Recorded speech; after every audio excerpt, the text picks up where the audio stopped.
Party पे defence साबित हुई, बड़ा नारा दिया था। आम आदमी पार्टी रह कहाँ गई, कहीं दिखाई देती है आपको क्या? तो उसके बारे में तो है, तो जेल में होगी जो हमारे ये कह रहे हैं। आम आदमी पार्टी जेल में है और जितने भी ये पार्टियों के बड़े बड़े लोग हैं जेलों में जाएंगे। जिन्होंने लूटा है देश को वो क्यों बाहर रहे?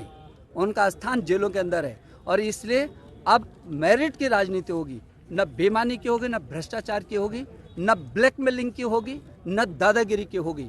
अब यदि राजनीति होगी तो स्वच्छ राजनीति होगी। वर्गी पेड़ी में CSR वाला जो फंड का जो मामला था उस पर जांच ही शुरू नहीं हो पा रही। बिल्कुल जांच शुरू है और उसमें उनको जेल जाना चाहिए। यदि कोई हर की पैड़ी के नाम पर यदि किसी ने एक पैसा भी लिया होगा, मैं इस बात का, क्योंकि मैंने तो रात दिन खप करके उसके लिए पैसा लाए, पहली बार इतिहास में उसको मिला।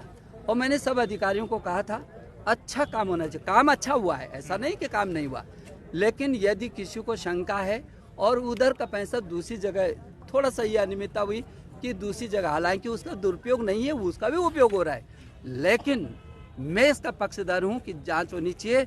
यदि एक पैसे का भी बेईमानी हुई तो उसका स्थान जेल के अंदर होना चाहिए, बाहर नहीं होना चाहिए। मेरी मां गंगा के साथ कोई अन्याय नहीं कर सकता, सोच भी नहीं सकता। डॉक्टर साहब, लेकिन जिनके पास ईडी के नोटिस जा रहे हैं वो कह रहे हैं कि ये तो भारतीय जनता पार्टी जानबूझ के करा रही, क्योंकि राज्यों में चुनाव है। अच्छा है ना, आप ईडी का नोटिस आ रहा है, आप जवाब दे दो। यदि CBI कुछ पूछ रहे तो जवाब दे दो। आप जो सही है, ईडी का नोटिस आपको इसीलिए तो आएगा ना, कुछ गड़बड़ है। तो यदि गड़बड़ है तो फिर रो क्यों रहे हो?